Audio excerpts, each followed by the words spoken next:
el hermano Gulam, que es de México. Él nos va también a comentar su punto de vista con respecto al hijab masculino. Adelante, hermano Gulam. Gracias. Bismillahirrahmanirrahim. Alhamdulillahi Rabbil Alamin. Assalatu wassalamu alaik. Ashrafi Anbiya. Al-Mursalin Abul Qasim Mustafa Muhammad. Wa ala ahlul bayti tayyibina wa tahirina wa maksumina. En el nombre de Dios, el misericordioso, el compasivo. Alabado sea Dios, el Señor de los mundos. Que la paz sea con nuestro amado profeta Muhammad y su purificada familia. Bueno, pues en este tema les agradezco mucho la oportunidad de poder compartirles algunos conceptos. Hay que recordar que hijab etimológicamente viene de hajaba, que es la raíz que se utiliza en árabe para palabras como cortina, como pantalla. Lo que implica es cubrir. Y en este concepto, claro, de repente en la vida práctica se empieza a utilizar la palabra como referencia a un velo muy específico que utiliza la mujer. Pero el hombre, y esto es muy importante, el hombre tiene en común con la vestimenta de la mujer el concepto de pudor. El hombre tiene que vestir pudorosamente, y yo siempre uso este ejemplo. Digo, cuando ustedes dicen, es que ustedes como hombres musulmanes obligan a sus mujeres a cubrirse, no, no, eso no se puede. O sea, si ustedes conocen a las mujeres que en América abrazan el Islam, puedes hacer de muchas cosas menos imponerles cosas, ¿vale? No, eso no es real. Ellas lo utilizan porque ellas llegan a un cierto convencimiento. Y cuando ellas dejan de estar convencidas, la verdad es que nadie les puede obligar. Y en el caso de los varones, lo que yo digo es, a ver, ven a la sala de oración, ven a la mezquita y dime cuál de los varones ves ahí estando semidesnudo. El hombre musulmán también requiere de cierto pudor en su vestimenta.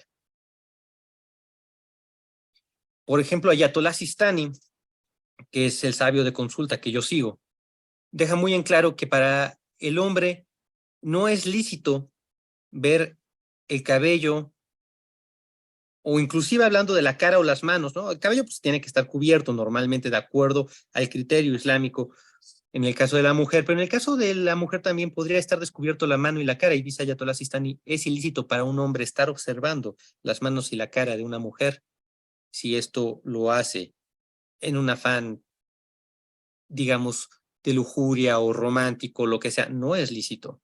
Y en el caso de la mujer, no, por ejemplo, tampoco sería lícito exponer o que la mujer estuviera viendo, por ejemplo, los brazos del hombre, si es que esto le genera una cierta emoción. Entonces, el varón musulmán, por prudencia, a los lugares de oración y en general en cualquier lugar en su vida, tiene que ir cubierto, manga larga, ¿no? Por ejemplo, en el caso de los varones, pantalones largos, ¿no? Dicen, no, no es obligatorio. Esto es un tema de pudor.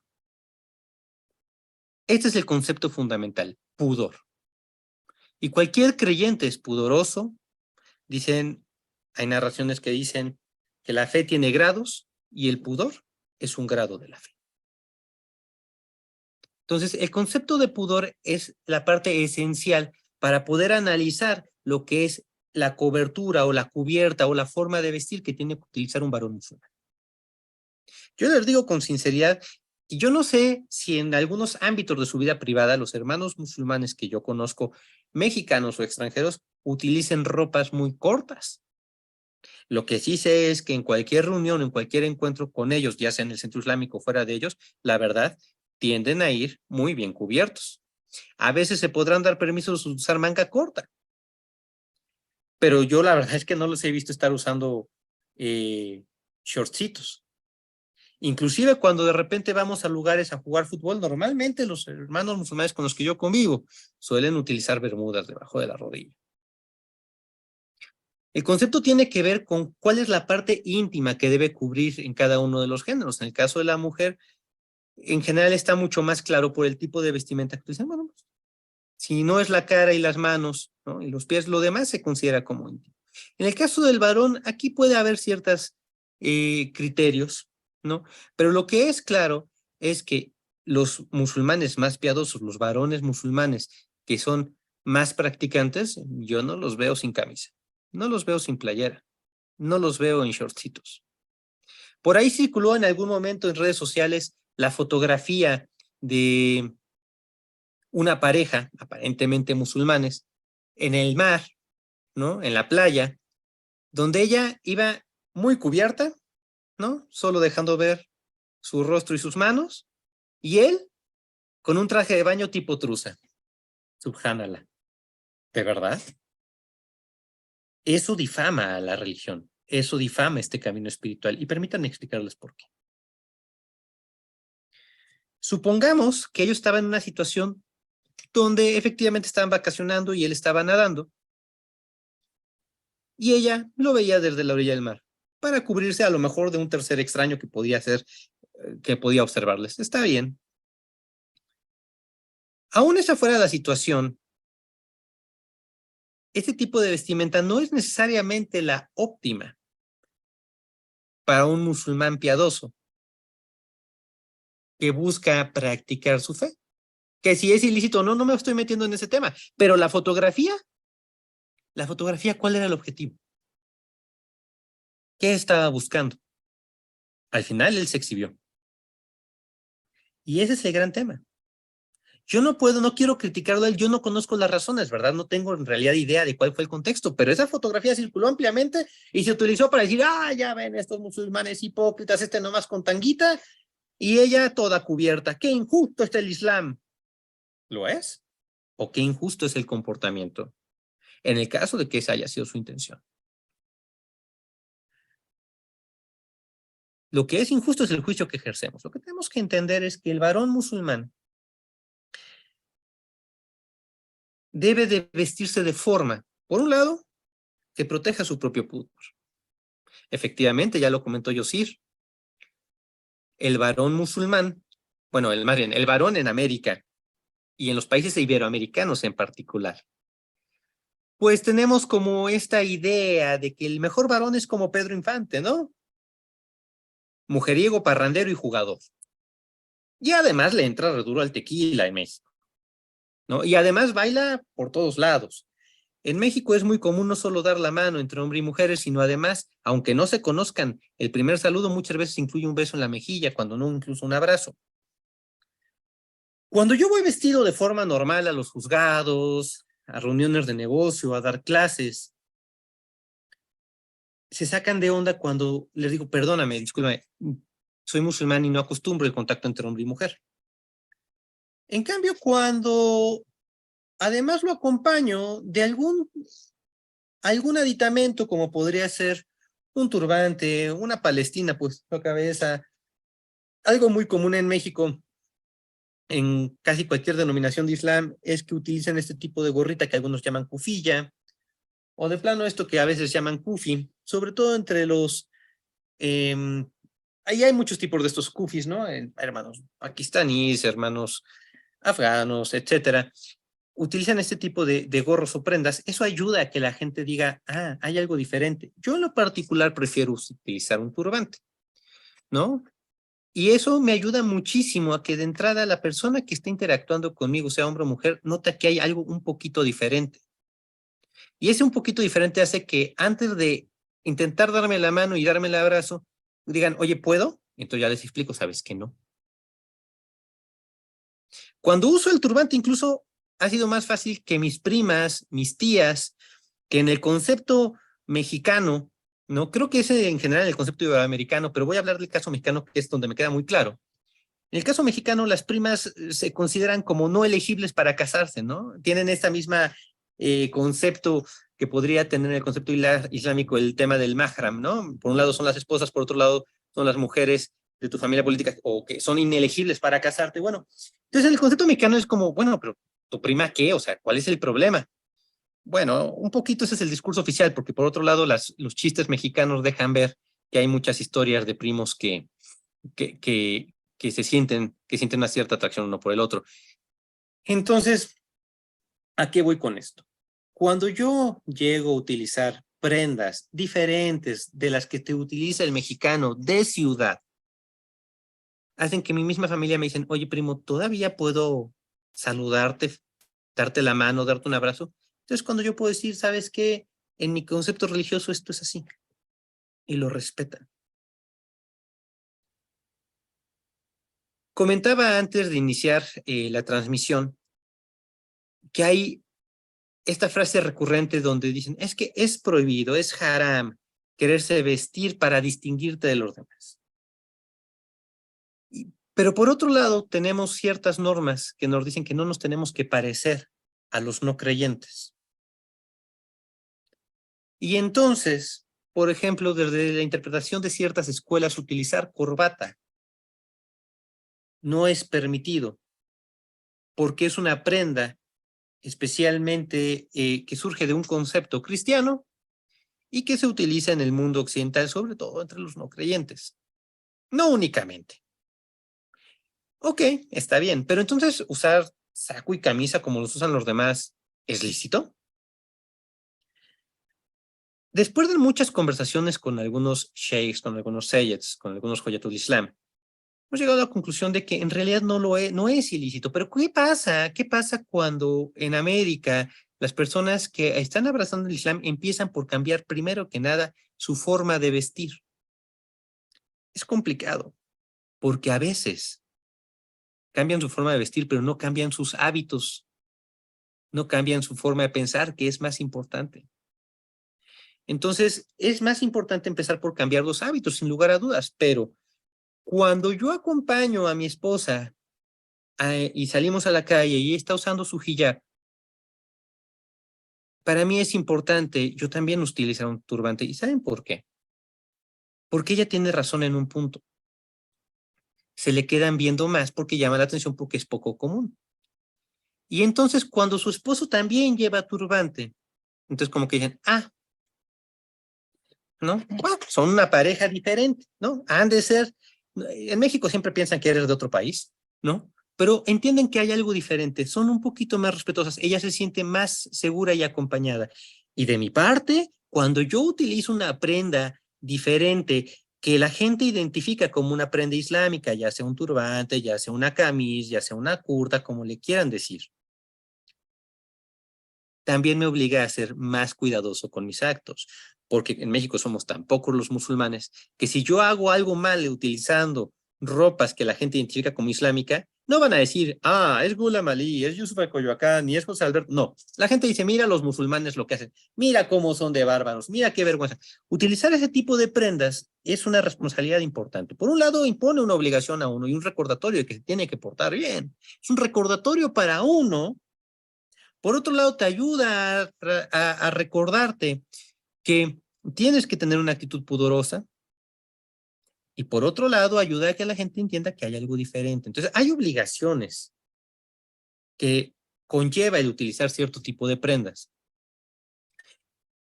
Y hay beneficios en la forma en que los demás te interpretan y te entienden. Y es mucho más fácil. De verdad que las mujeres en México no se sientan ofendidas cuando rechazas el saludo de mano, cuando rechazas el beso del abrazo, ¿no? Porque de verdad, en México la situación es tal que de repente, antes de decirme hola, ya me están abrazando y tú eres, no.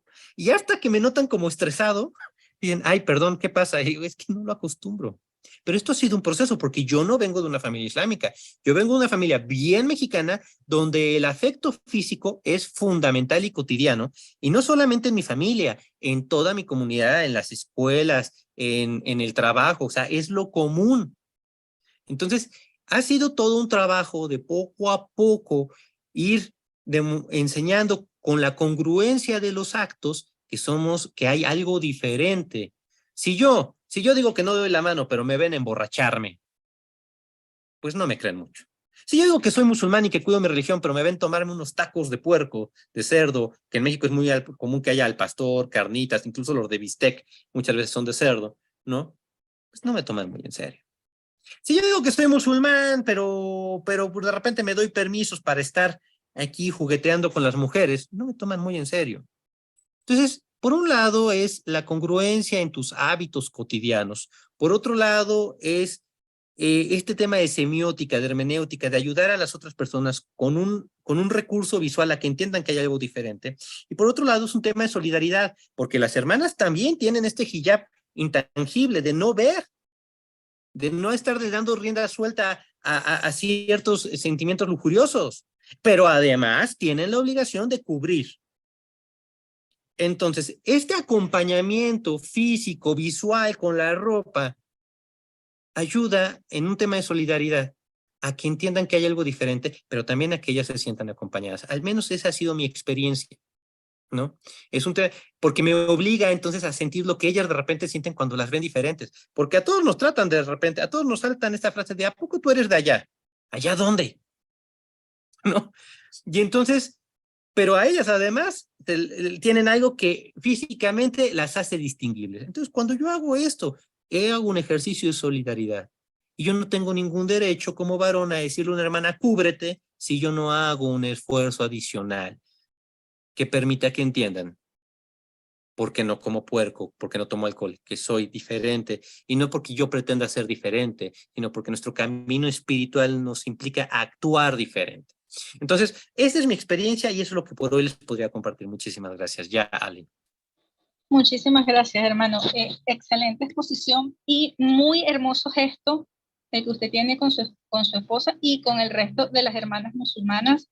Este gesto que aplaudo, porque en verdad eso es lo que yo hablaba antes de lo que es la complementariedad, de que no competimos, sino que somos complementarios y estamos para ayudarnos y apoyarnos en este sendero y en esta lucha y en este trabajo espiritual al que el Islam nos invita.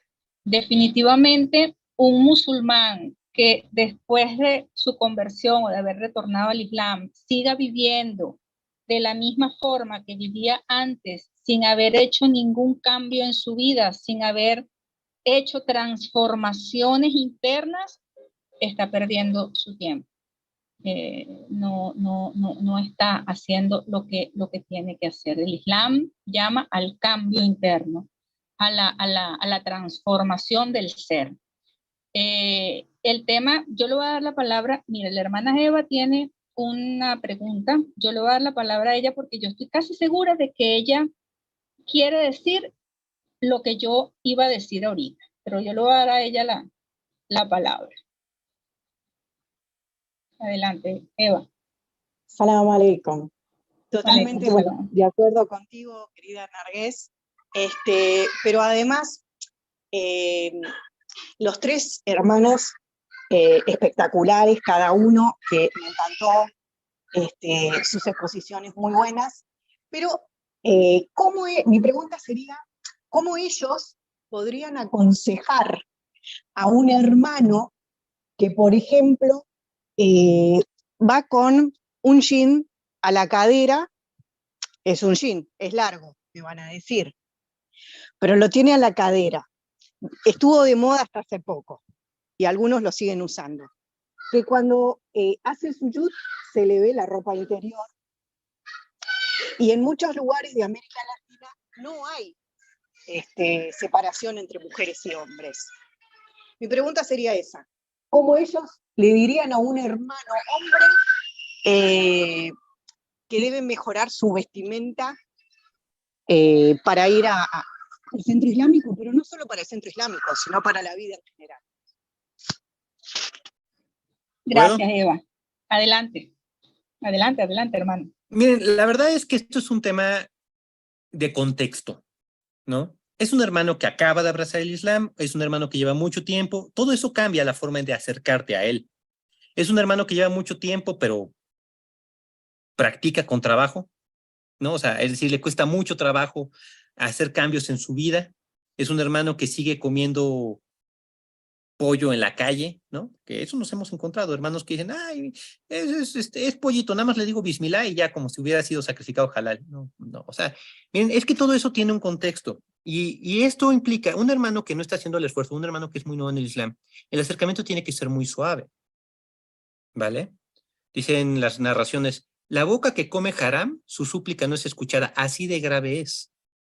Entonces, a un hermano que hace eso, pues ya el tema de la ropa es un tema que es más difícil que él asuma. ¿Qué es lo que yo haría si es un hermano de poco tiempo? Yo como varón. Para empezar, tiene que ser un tema de varón, es mejor. Pero si por alguna razón algún hermano varón no se lo dice, el argumento es lo que decía Ayatollah Sistani. Oye, hermano, fíjate que para las mujeres para las hermanas es haram. Que su vista se pose sobre un varón y tus prendas no ayudan, son muy justas. Deja ver la ropa interior. El pudor es un grado de la fe. Es decir, no hay que inventar nada. Todos los argumentos o están en el Corán, o están en las narraciones. Y es un tema mucho más suave. Si es un hermano de más tiempo, igual el tema es suave, ¿no? Pero a lo mejor le dices, si hay confianza, ten temor de Dios, ¿no? Ten tantito pudor. Todo depende. El acercamiento siempre tiene que ser muy suave, porque recuerden el ejemplo de nuestro amado profeta y de su purificada familia, ¿no? Los mejores de entre sus compañeros siempre fueron muy suaves para dar una lección. Siempre muy suaves, ¿no? Y todo parte de ese tema. Oye, hermano, mira, si todavía en ti no nace ese pudor, por favor ayúdanos a que las hermanas no se sientan incómodas. Es difícil. Ellas rezan atrás de nosotros. Y tú al postrarte, esta ropa no ayuda. Si pudieras traer una playera más larga, una chamarra, ¿no? Entonces ese acercamiento suave siempre ayuda. Es muy importante que a la hora de hacer una sugerencia, él no se sienta humillado, ¿no? Por eso es mejor entre varones, pero bueno, si no se puede y si yo como hermana me estoy sintiendo muy incómoda, acercarme, oye hermano, ¿te puedo comentar algo? Fíjate que ocurre esto, ¿no? No podemos concentrarnos porque tu ropa, podrías tratar de traer una prenda diferente cuando vengas a rezar, ¿no? Y a lo mejor por ahí entonces le empieza a caer el 20. Si le decimos, está mal como te vistes, olvídenlo, no va a cambiar. Porque el ego es rebelde, el nafs es terrible. Entonces, tiene que ser un tema muy suave, un acercamiento desde lo que me está pasando a mí. No decirle, tú estás mal, sino decirle, mira, hermano, fíjate que yo como hermana musulmana me distraigo con esto. ¿Podrías ayudarnos trayendo un poquito de ropas más holgadas, un pantalón distinto? Si te fuera fácil, ¿no? Y eso quizá haga que en él empiece a despertar el comezón del pudor que todo musulmán tiene por ahí, pero que a veces la vida occidental hace que lo ignoremos. Gracias. Gracias a usted, hermano.